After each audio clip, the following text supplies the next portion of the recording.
My name is Evelyn Carter. I was 28 years old when my own family looked me in the eyes, smiled, and handed my dream job to my cousin instead. They told me it wasn't personal. They were lying. 5 years later, I stood across the negotiating table while they signed away the business they thought would stay in the family forever. To me, before I tell you how betrayal turned into the biggest mistake my family ever made, take a second to like the video and subscribe if you enjoy revenge stories where patience beats anger every single time. And if you've ever been underestimated by the people who were supposed to believe in you the most, you're going to understand every decision I made. People love saying blood is thicker than water. I don't believe that anymore. Blood is only thicker until money gets involved. Then suddenly, loyalty develops conditions. Growing up, everyone knew I would eventually work at Carter Industrial Solutions. My grandfather had started the company 43 years earlier with nothing more than a welding truck and impossible optimism. By the time I was born, it had become one of the largest regional suppliers for commercial fabrication projects. My father ran operations. My uncle managed sales. Family dinners were basically board meetings with mashed potatoes. While other children learned bedtime stories, I learned profit margins. When I was 10, Grandpa would let me follow him through the warehouse. Always greet the people on the floor before you greet the people in the offices, he'd tell me. They build the company. I believed every word. When I was 14, I spent my summers organizing inventory. At 16, I was shadowing project managers. At 18, I turned down easier colleges because I wanted the engineering program that would actually help the business. No one asked me to make those sacrifices. I wanted to. Every birthday card from my grandparents included the same sentence. One day, this will all be yours to help lead. Not own. Lead. That distinction mattered. I never expected to inherit anything. I only wanted the chance to earn my place. Then there was my cousin, Amber.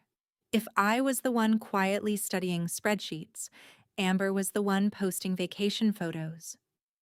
If I stayed late at internships, she skipped jobs because they were too stressful. She changed majors 3 times, quit 2 entry-level positions within a year, showed up late to family events, and somehow everyone laughed instead of getting annoyed. That's just Amber. Funny how those 3 words excused absolutely everything. Still, I never considered her competition. Why would I? She had never shown the slightest interest in the business. In fact, she openly mocked it. I don't know how you spend every Saturday at the warehouse, she'd tell me. I'd rather die. I'd laugh. So don't. Problem solved. Or so I thought. After graduating with honors, I accepted an offer from a respected engineering consulting firm. Not because I wanted to leave, because Dad insisted. You need outside experience first. It'll make people respect you. Fair enough. I spent 4 years there. 4 exhausting, incredible years. I learned project planning, negotiation, leadership, how to solve problems without blaming people, how to calm clients who were furious, how to admit mistakes before someone else found them. The hours were brutal. Some nights I'd drive home so exhausted that I'd sit in my parked car for 10 minutes before finding enough energy to walk inside. But every difficult day felt like an investment. I wasn't building someone else's future. I was preparing for mine. Every Christmas, my father would ask the same question. So, still planning on coming home eventually? Every Thanksgiving, my uncle would say, "We've got a seat waiting for you." Every birthday, Grandpa smiled. Almost time. Then one February morning, everything changed. Dad called. I think it's time. Those 4 words. That's all he needed to say. I nearly cried during the drive home. After years of proving myself, after all the missed holidays, after every promotion I accepted only because it would make me a stronger leader, I thought I had finally arrived. The meeting was scheduled for Friday. I barely slept Thursday night. I rehearsed ideas, expansion strategies, technology upgrades, employee retention plans. I even prepared notes, not because anyone asked, because I wanted to show them I was ready. Walking into headquarters felt different that morning. The smell of machine oil, forklifts humming in the distance, steel clanging against steel. It felt like home. Dozens of longtime employees smiled when they saw me. "Evelyn, when are you finally coming back? We've been waiting." Their excitement made my chest warm. Maybe this really was happening. Dad met me outside the conference room. He looked nervous. Much more nervous than I was.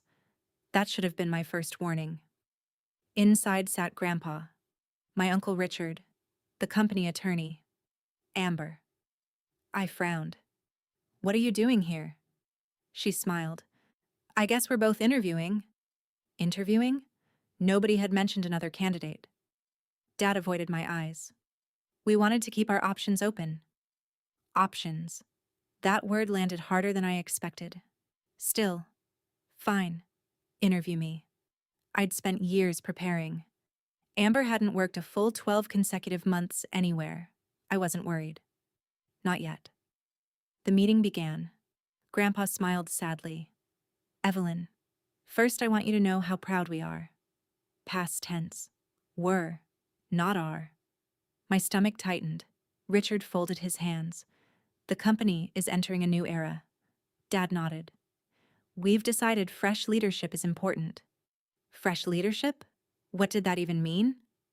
Then came the sentence that split my life into before and after. "We've selected Amber to become Director of Business Development." Silence. Real silence. The kind where you suddenly hear the air conditioner. I honestly thought they were joking. I looked around waiting for someone to laugh. Nobody did. Amber smiled. Not surprised? Prepared. Like she'd already known. I looked at Dad. "What?" He rubbed the back of his neck. "It wasn't easy." "What wasn't easy?" "This decision." I laughed. Not because it was funny, because my brain refused to process reality. "You called me home." "Yes." "You said it was time." "It was." "So why am I sitting here?" Nobody answered. I looked at Amber. "When did you decide you wanted this job?" She shrugged. "A couple months ago." A couple months. I had spent nearly 15 years preparing. She got interested for 8 weeks. My uncle leaned forward. "You have to understand." "No," I interrupted him. "I don't." He sighed. "Amber has incredible people skills." I stared. "Seriously? People skills?" Dad finally spoke. "You can be intense. I work hard. Sometimes people mistake that." "So, being competent is intimidating now?" Grandpa closed his eyes. "I know this hurts." "Hurts?" I whispered. "Hurts?" I looked around the room. At the family photos on the wall. At the company logo I'd practically grown up with. At the people who had promised year after year that this place had a future for me. Then I asked the question nobody wanted to answer. "When did you decide?" Silence. I repeated myself. "When?" Dad swallowed. "About 6 weeks ago." 6 weeks. Which meant they had already chosen. Before inviting me. Before asking me to drive 3 hours home. Before letting me believe I had finally earned the opportunity. The interview wasn't an interview. It was theater. They needed me there so they could pretend the process had been fair. That realization hurt more than losing the job. Because they hadn't simply rejected me, they had choreographed my humiliation. I slowly gathered my notebook. Every page of preparation suddenly felt ridiculous. Expansion ideas, cost analyses, employee initiatives, hours of work, worthless. As I stood, Grandpa reached for my hand. "Evelyn." I gently pulled away. "No." His face crumpled. "You don't get to comfort me after helping create this." Amber stood too. "I hope this doesn't come between us." I looked at her. Really looked. not with anger, with clarity. You accepted a position you knew was meant for me. She crossed her arms. It wasn't yours. No.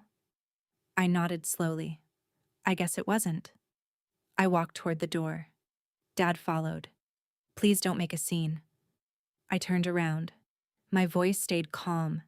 So calm it frightened even me. I'm not making a scene. I looked directly at every member of my family. I'm leaving. And one day, I paused just long enough for every eye to meet mine. You're going to understand exactly what you threw away. Then I walked out. No shouting. No tears. Not until I reached my car. The moment the door closed, every emotion I'd been holding back crashed into me at once. My hands shook so violently I couldn't fit the key into the ignition. I cried until my head hurt. Not graceful crying, ugly crying. The kind that leaves your chest aching because every breath feels like you're swallowing broken glass. People talk about heartbreak as if it's reserved for romance. They're wrong. Watching your own family decide you aren't enough, that leaves a different kind of scar. The kind that quietly changes how you see everyone. I drove home in complete silence. No music, no podcasts. Just the sound of tires against asphalt and one question repeating inside my head. If my own family didn't believe in me, whoever would? I had no idea then that this would become the best day of my life. I just wasn't ready to understand why. If you'd asked me a month before that meeting what the worst thing my family could do to me was, I would have said firing me before I'd even been hired. I was wrong. The worst part wasn't losing the opportunity. The worst part was watching everyone pretend it had been fair. For the first week after the meeting, my phone barely stopped vibrating. My mother called 6 times. Dad texted every morning. Grandpa left 2 voicemails. Even my aunt, the woman who could somehow make every situation sound like a misunderstanding instead of a choice, called to tell me everyone was heartbroken. Heartbroken. That word made me laugh every single time. Because heartbreak wasn't choosing someone else. Heartbreak was spending 15 years building your future around promises that vanished the moment they became inconvenient. I listened to Grandpa's voicemail exactly once. Evelyn, his tired voice said, please don't let one decision erase a lifetime of love. I couldn't bring myself to delete it, but I couldn't answer either, because if I heard his voice again, I knew I'd forgive him before I was ready. And forgiveness, at that moment, felt dangerously close to surrender. I buried myself in work. If I wasn't at the office, I was studying. If I wasn't studying, I was running until my legs burned. Anything was better than sitting alone with my thoughts. But grief is patient. It waits until the room gets quiet. One Tuesday night, I found myself standing in the grocery store staring at cereal boxes for nearly 5 minutes because I couldn't remember why I'd come. The cashier asked if I was okay. I smiled automatically. I'm fine. The lie came so naturally it scared me. I wasn't fine. I was exhausted in a way sleep couldn't fix. About 3 weeks later, my best friend Maya invited herself over. She didn't ask. She simply texted, I'm outside. That was Maya. She understood that broken people rarely asked for company. They needed someone stubborn enough to ignore them. She walked into my apartment carrying Chinese takeout and 2 bottles of sparkling water. No alcohol, she announced. You don't get to make permanent decisions while emotionally drunk. I actually smiled. Aren't you optimistic? She looked around my apartment. The dishes were clean, laundry folded, everything perfectly organized. She sighed. I was afraid of this. Afraid of what? You cleaned. So? Evelyn, when normal people fall apart, their apartments become disasters. She pointed toward my spotless kitchen.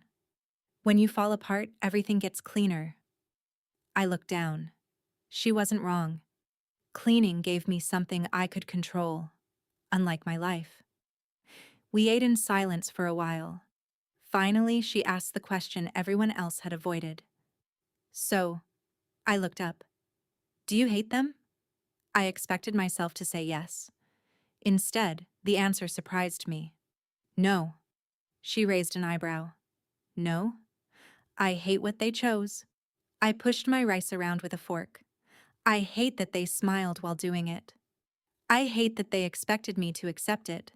But I stopped. But I still love them. The words tasted bitter. That's the worst part. Maya nodded slowly. That's what makes betrayal hurt. If strangers disappoint you, she shrugged. Who cares? But family. She didn't finish. She didn't need to.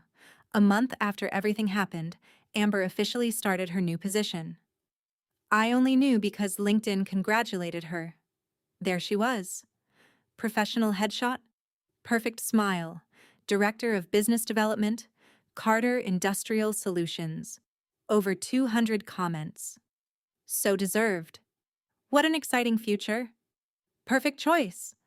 I stared at the screen until my vision blurred. Then I quietly clicked mute. Not because I couldn't handle seeing her, because I realized something. Watching her succeed wasn't helping me heal. It was keeping me trapped in the exact room I'd been trying to leave. 3 months later, something unexpected happened. An old coworker named Daniel invited me to lunch. We'd worked together on 2 difficult projects. Smart guy, quiet, the kind of engineer who listened twice as much as he spoke. After catching up for a while, he leaned forward. I heard what happened.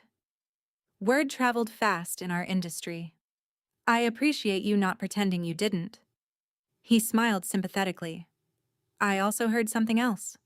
What? He lowered his voice. Your family's company is struggling. I blinked. Struggling? They've lost 3 project managers. What? They quit. I frowned. No. He nodded. They came here. I actually laughed. You're kidding. I'm not. That surprised me. Project managers rarely left established companies all at once. Something had to be wrong internally. Daniel continued. They said communication has become... He searched for the right word. Chaotic. How? They wouldn't say much. He shrugged. But apparently leadership has changed. Leadership? Amber. I pushed the thought away. Coincidence. It had to be. Over the following months, tiny pieces of information found me. Never because I asked. Because industries gossip. Suppliers talked. Contractors complained. Recruiters compared notes. Apparently, Amber loved meetings. Endless meetings. Meetings about meetings. Meetings to prepare for future meetings. Employees joked they spent more time discussing work than actually doing it. Then came rumors about unrealistic deadlines. Clients promised impossible delivery dates. Experienced supervisors ignored. Veteran employees frustrated. Every story sounded small. Individually, meaningless. Together, less so. Still, I refused to celebrate. Not because I was noble, because I understood something most people didn't. A struggling business hurts everyone, not just executives. It hurts welders, receptionists, drivers, people who had absolutely nothing to do with the decision that ruined my future. I didn't want innocent people paying for my family's arrogance. Nearly a year passed. Life slowly became manageable. Not happy. Not yet. Just quieter. The nightmares stopped. I stopped checking company news. Stopped wondering what meetings I wasn't attending. Stopped imagining conversations happening without me. The wound scarred over. Then, almost exactly 1 year after the betrayal, my phone rang. Dad. I almost ignored it. Instead, I answered. Hello? Silence. Then his voice. You sound different. So do you. Another pause. I was wondering if we could have lunch. My shoulders tightened. Why? I'd just like to talk. We've had a year to talk. I know. Why now? He hesitated. Please. Against every instinct, I agreed. He looked older. Not dramatically. Just heavier. Like someone carrying invisible weight. We ordered coffee. Neither of us touched it. Finally, he sighed. I owe you an apology. I waited. I should have handled everything differently. That's true. I shouldn't have let you believe the decision wasn't already made. Also true. I was trying to avoid hurting you. I looked at him. No. He frowned. You were trying to avoid feeling guilty. His eyes dropped to the table. He didn't argue. Because he couldn't. After several long seconds, he quietly admitted, You're right. That surprised me. Then he asked the question I wasn't expecting. Would you ever consider coming back? I almost laughed. As what? We could create a position. Create. Not restore. Not admit the mistake. Just invent something to keep me nearby. No. Evelyn, you already filled the position I spent my life preparing for. This would be different. No. I met his eyes. It would be smaller. He rubbed his forehead. You'd eventually move up. Eventually. Again. Another promise. Another someday. I leaned back. Dad. He looked exhausted. I don't trust promises anymore. His face fell. I understand. No. I whispered. I don't think you do. Because if he understood, he never would have asked. 2 weeks later, Maya burst into my office carrying a newspaper. She slapped it onto my desk. Read the headline. I looked down. Carter Industrial loses major municipal contract. My stomach tightened. That contract had been worth millions. It had also been nearly impossible to lose. What happened? No idea. She folded her arms. But recruiters are saying people are leaving. I looked up. How many? A lot. That night, curiosity got the better of me. I opened industry hiring reports. There it was. Former Carter employees, engineers, estimators, operations managers, one after another. Looking elsewhere. Not normal. Not even close. Something serious was happening. 3 days later, I experienced something that changed everything. A man named Victor requested a meeting. I recognized the name immediately.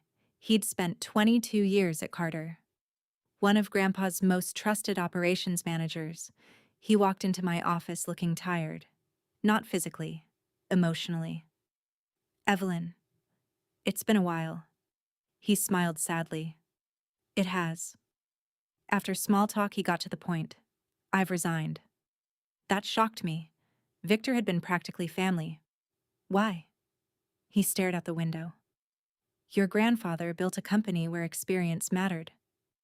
He turned back toward me. Now experience is treated like negativity. I already knew who he meant.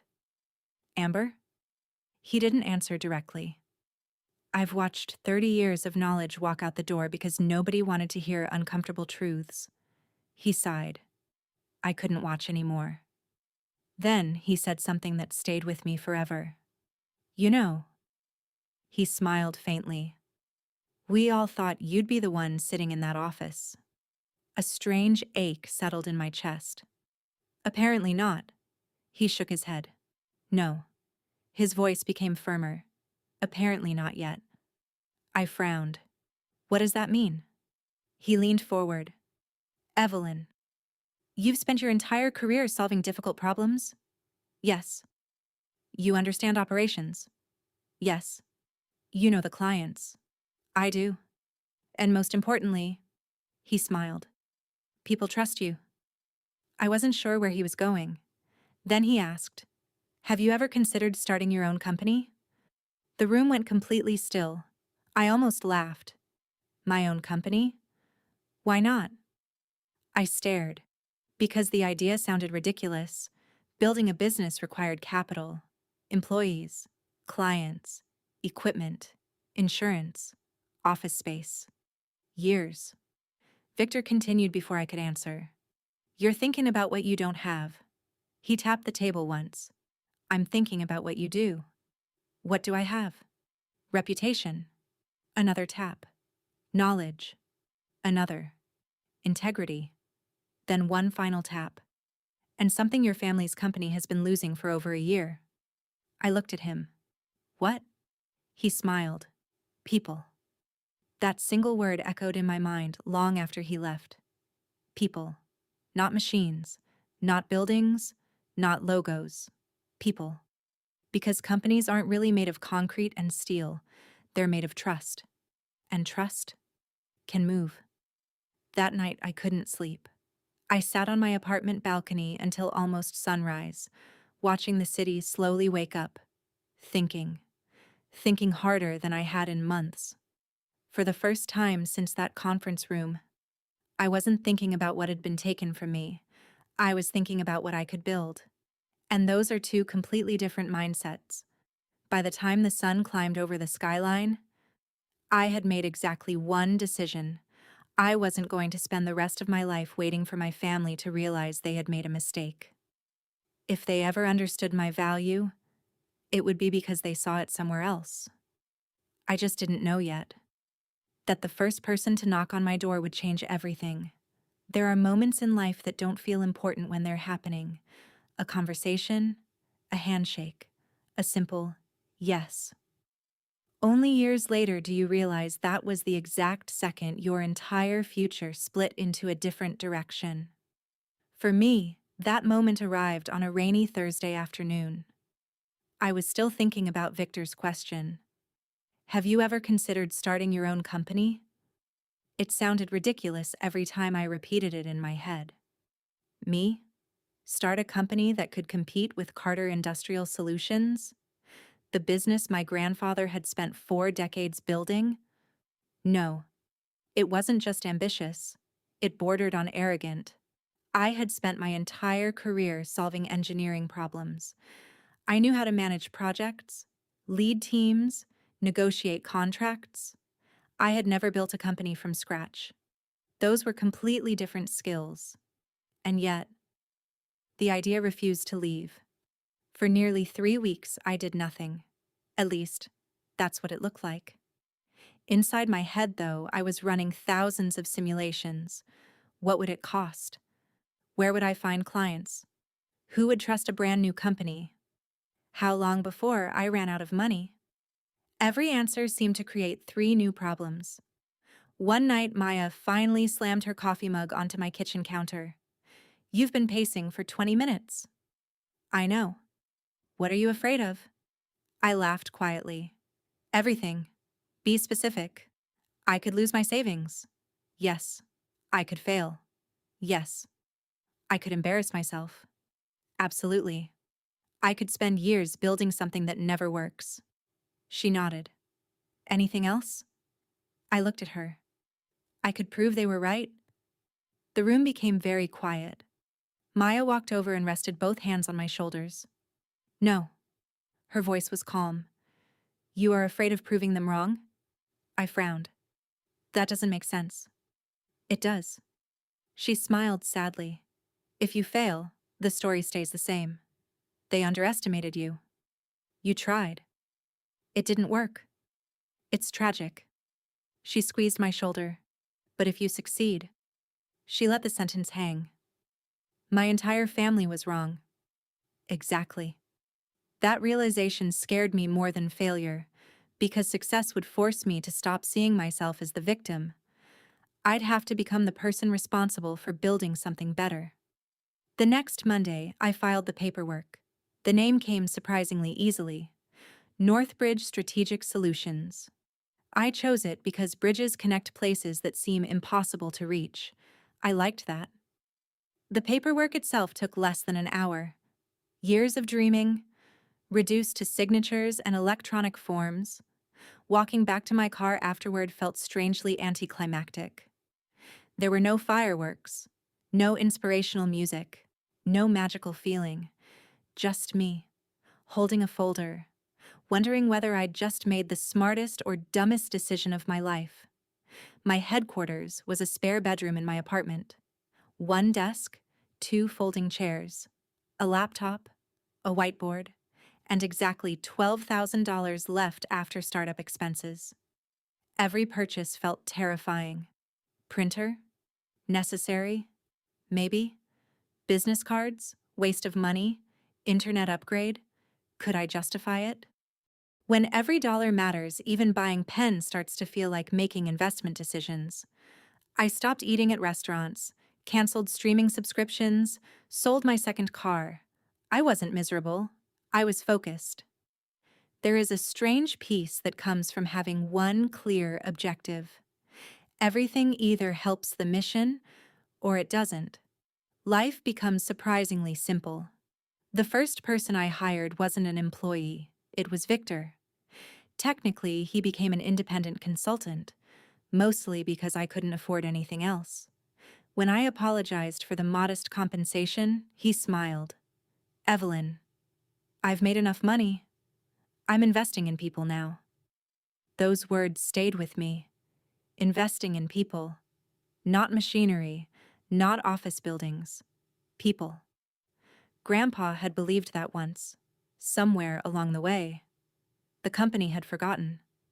Landing our first client proved far harder than creating the company. Nobody enjoys being someone's first customer. It's risky, uncomfortable, unknown. Every meeting ended the same way. "You seem impressive. We'll keep you in mind. Maybe next quarter?" We're not looking to change vendors. Professional rejection is almost polite enough to be cruel. Nobody insults you. They simply smile while saying no. By the 20th rejection, I started doubting myself again. Maybe this had been foolish. Maybe reputation wasn't enough. Maybe my family had been right to think I wasn't leadership material. That thought followed me home one evening like a storm cloud. I sat in my apartment staring at my nearly empty calendar. No new contracts, bills approaching, savings shrinking. The silence inside the apartment felt heavier than usual. Then my phone rang. Unknown number. I answered anyway. Northbridge Strategic Solutions. A man's voice replied.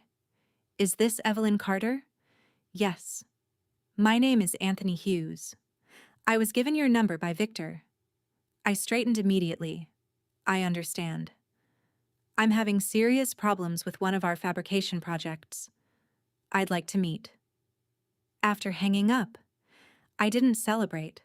I didn't want to jinx it. Instead, I spent the next 12 hours preparing. Research, financial reports, industry background, potential solutions. If this became our first contract, it wouldn't happen because someone pitied me. It would happen because we earned it. The meeting lasted almost 3 hours. Anthony didn't ask flashy questions.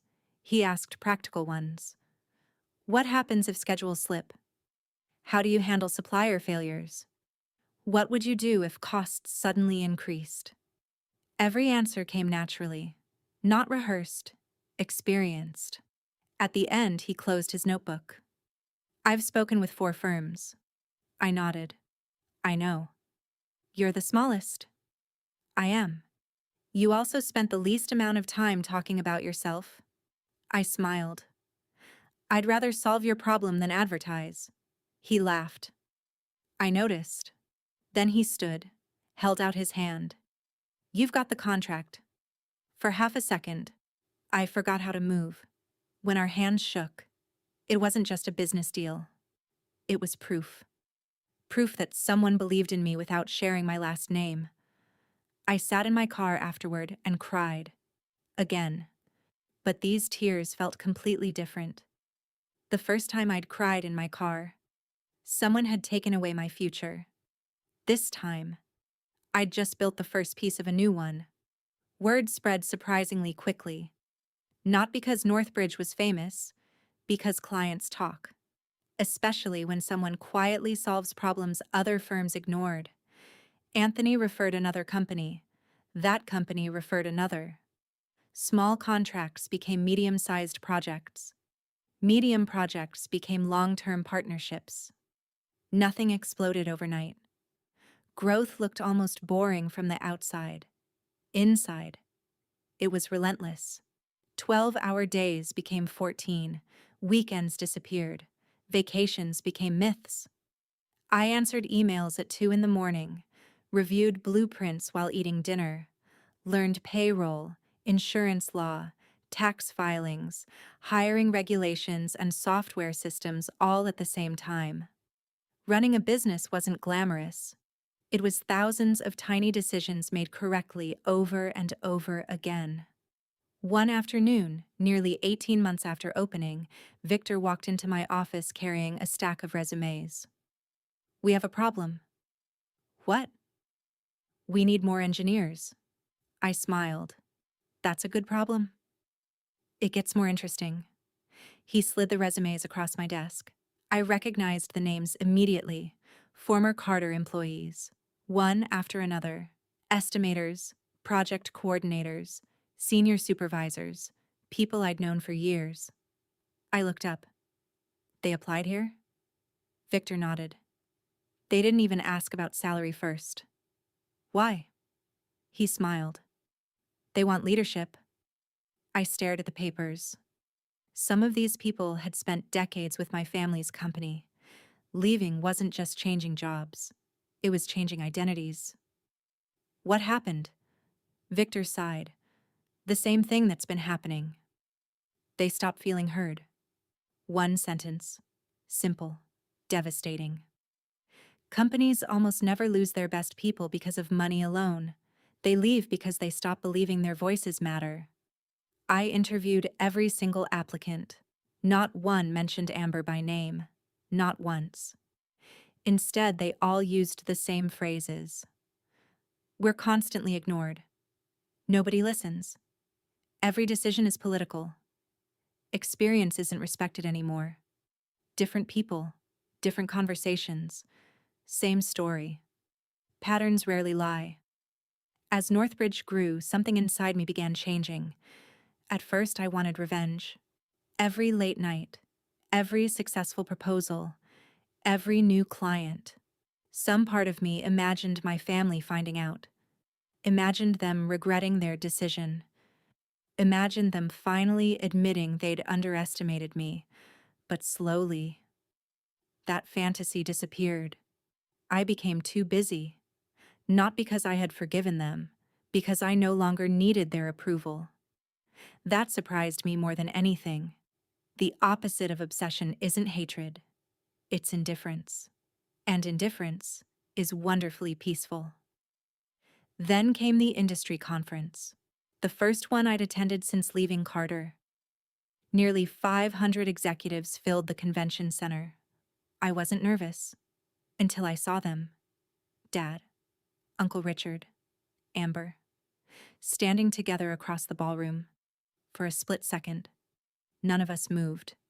It felt like seeing ghosts. Amber recovered first. "Evelyn!" She walked toward me wearing the same practiced smile I remembered from that conference room years ago. "It's been forever." "Has it?" She laughed awkwardly. "I've heard your company is doing well." "Thank you. You've built something impressive." "I appreciate that." There was an uncomfortable pause. She looked around. "So, how many employees do you have now?" I smiled politely. "Enough." She waited. I didn't elaborate. Her smile stiffened. "I've also heard you've hired several people from Carter." "I hire qualified applicants." "I'm sure." The emphasis on qualified wasn't subtle. Before either of us could continue, Dad approached. "Evelyn." His voice sounded almost cautious. "You look well." "I am." He nodded slowly. "I'm glad." Another silence. Finally, he asked, "Would you have dinner with us tonight?" There it was. Not an invitation. A negotiation. I could feel it. "What for?" "We should talk." "I don't think there's much left to say." Richard stepped in. "There may be business opportunities." Business opportunities. Interesting. Not family. Business. I almost admired the honesty. "I already have plenty of business." Amber's expression tightened. Dad looked genuinely disappointed. I miss my daughter. Those words hit harder than I expected. For one dangerous second, I almost said yes. Almost. Then I remembered sitting alone in my car after they humiliated me. Remembered the rehearsed interview. Remembered the empty promises. Love without trust is a fragile thing. I'm sorry, I answered quietly. I have another meeting. It wasn't entirely true. I had dinner planned. Alone. But for the first time in years, being alone didn't feel lonely. As I walked away, I caught Victor watching from across the room. He gave me a small nod. Not proud, not triumphant, simply relieved, because he knew what had almost happened. I'd almost stepped backward. Instead, I kept walking forward. I had no idea that within 6 months, the largest client in Carter Industrial Solutions history would quietly ask for a meeting with me. And that single meeting would begin the end of everything my family believed they could never lose. People imagine revenge as something explosive. They picture screaming matches, public humiliation, someone storming into a boardroom and delivering a speech they've rehearsed for years. Real life is rarely that dramatic. The most devastating victories happen quietly, with signatures, with patience, with people making choices they never thought they'd have to make. By the time Carter Industrial Solutions finally realized I wasn't just surviving, I was competing. We had been operating for almost 4 years. Northbridge had grown from a spare bedroom and a folding table into a company with 3 regional offices. We weren't the biggest firm in the state, not even close, but we had become something far more valuable, predictable, reliable. The kind of company clients recommended without being asked. The kind employees stayed with. Every Monday morning, I walked through our headquarters before going upstairs to my office. I knew the receptionist's husband's name. I knew whose daughter had just started college. I knew which project manager had been working too many weekends and needed a break before he burned himself out. Grandpa had been right all those years ago. You greet the people on the floor before the people in the offices. That wasn't nostalgia. It was leadership. And every single day I tried to earn it. One Tuesday morning, my assistant knocked softly on my office door. "Evelyn? Come in." She carried a simple folder. "We received a meeting request." "From who?" She hesitated. "Stonewell Infrastructure." I looked up immediately. Stonewell. My pulse quickened. They weren't just another contractor. They were one of the largest commercial developers in 3 neighboring states. Years earlier, they'd been Carter Industrial Solutions' biggest client. Their projects had accounted for nearly a quarter of my family's annual revenue. I looked back down at the folder. Did they say what this is about? "They're reviewing long-term strategic partners." I nodded slowly. "Schedule it." The moment she left, I leaned back in my chair. This wasn't revenge. It wasn't even personal. Companies reviewed vendors all the time. Still, I couldn't ignore what it represented. Years ago, I had dreamed of helping manage that relationship from inside Carter. Now Stonewell was asking to meet the company I'd built instead. Life had a strange sense of irony. I spent days preparing. Not because I wanted to defeat Carter, because I refused to waste an opportunity. Every report was checked twice, every projection challenged, every proposal rewritten until even the smallest details felt solid. The night before the meeting, I stayed late. Most of the office lights were already off. The building had that peaceful silence only workplaces have after everyone leaves. Victor walked past my office and smiled. "You'll wear a hole through the carpet?" "I probably already have." He leaned against the doorway. "Nervous?" "A little." He laughed. "Good." I looked at him. "Good?"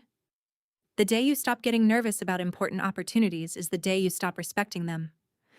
I smiled. "You always know what to say." "No." He shook his head. I've just made enough mistakes to recognize them before other people do. The Stonewell executives arrived precisely at 9. 3 people. No unnecessary introductions. No wasted conversation. Their CEO, Margaret Ellis, impressed me immediately. She spoke softly. The kind of person who never needed to raise her voice because everyone listened anyway. After the initial presentation, she folded her hands. I'd like to ask something that isn't in our agenda. Of course. She studied me for a moment. Years ago, weren't you connected to Carter Industrial Solutions? I had expected that question. Yes. Would working with us create a conflict? No. You sound certain? I am. She tilted her head slightly. May I ask why? I smiled politely. Because Northbridge isn't trying to become Carter. We're trying to become the best version of ourselves.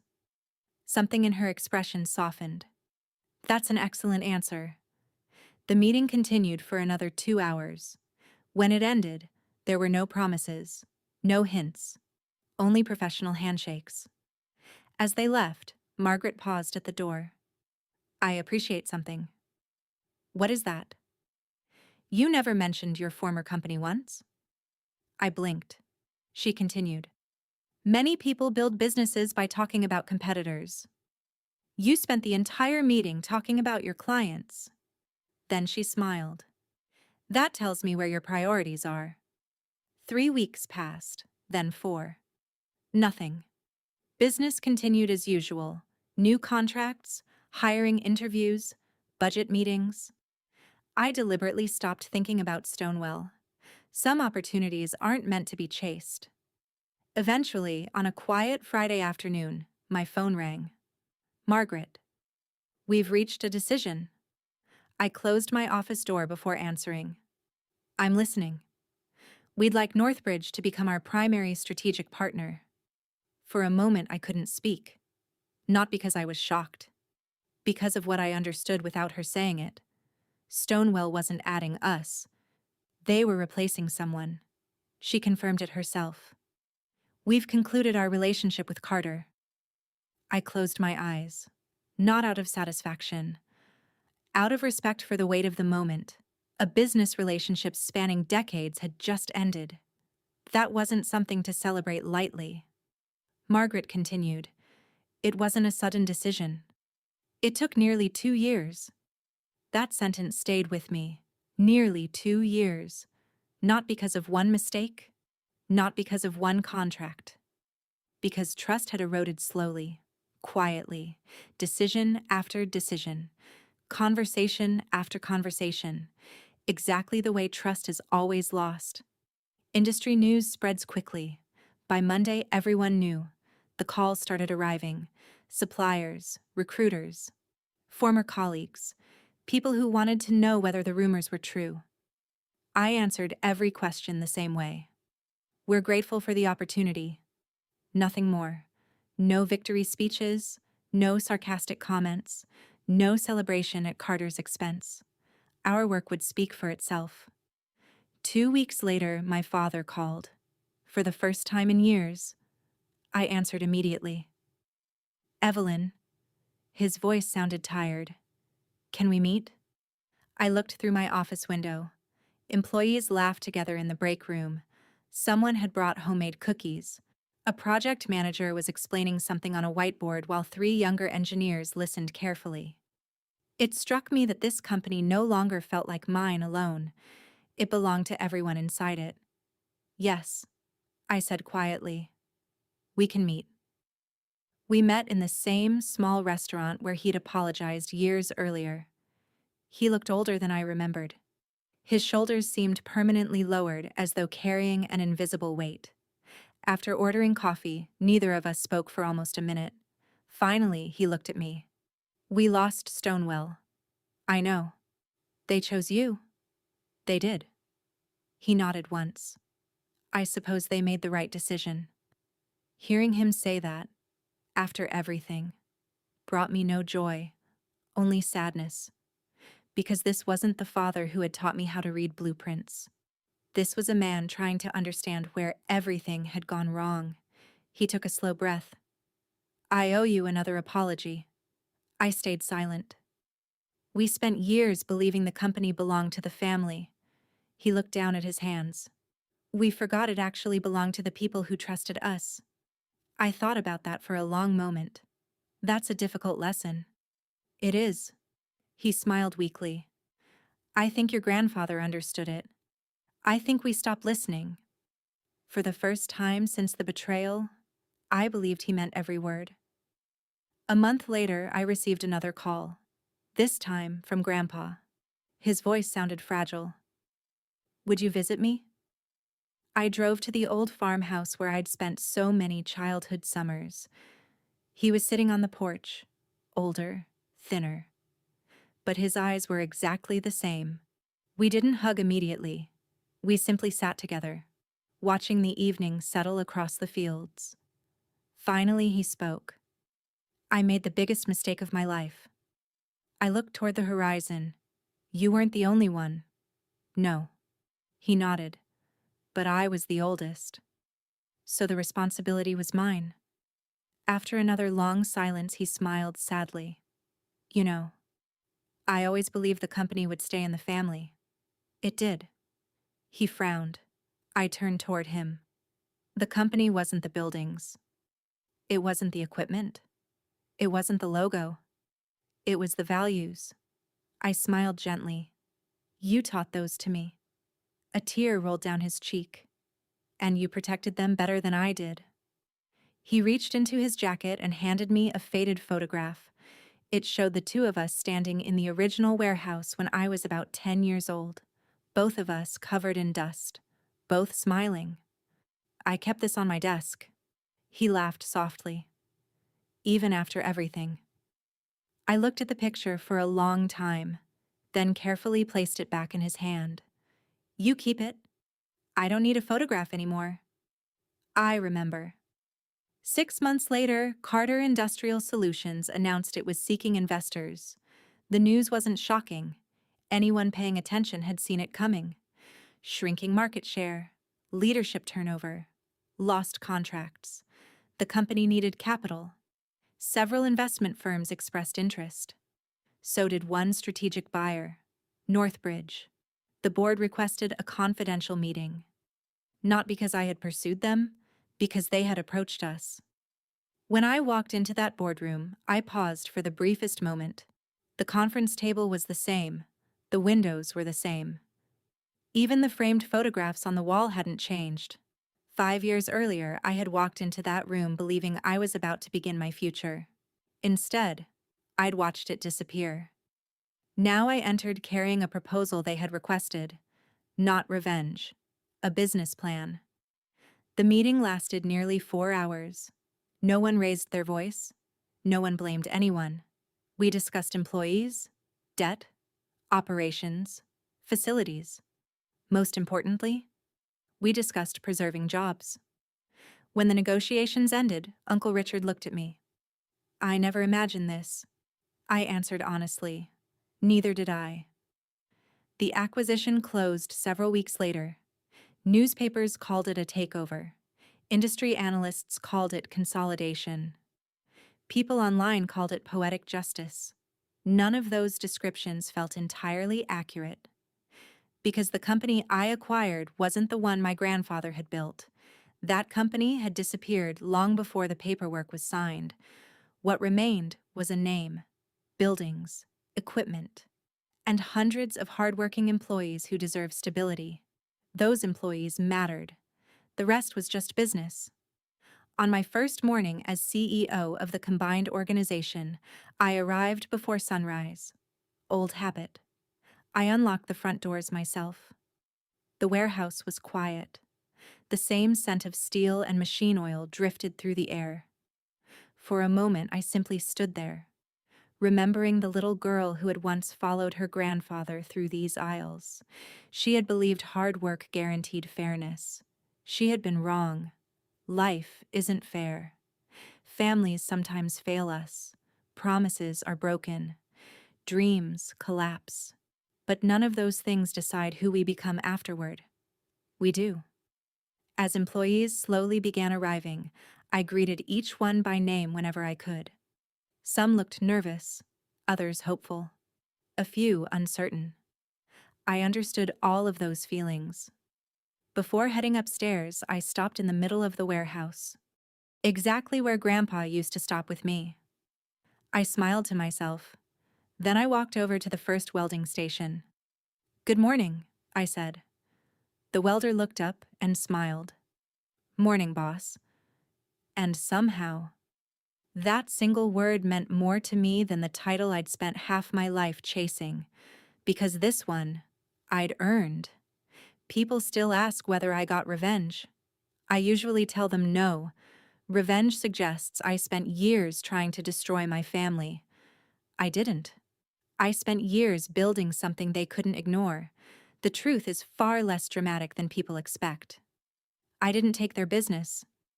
They slowly handed it away, one decision at a time, one employee at a time, one broken promise at a time. All I did was build a place where people wanted to stay. If there's one lesson my story taught me, it's this: never build your future around someone else's approval, because the moment they decide you don't deserve a seat at their table, your entire life can feel like it's over. Sometimes, that's exactly when it finally begins. If this story reminded you that the best revenge isn't anger, it's building a life no one can take away, don't forget to like the video and subscribe for more original stories of betrayal, resilience, and hard-earned justice. And tell me in the comments, if your own family had underestimated you this badly, would you have walked away, or would you have come back stronger?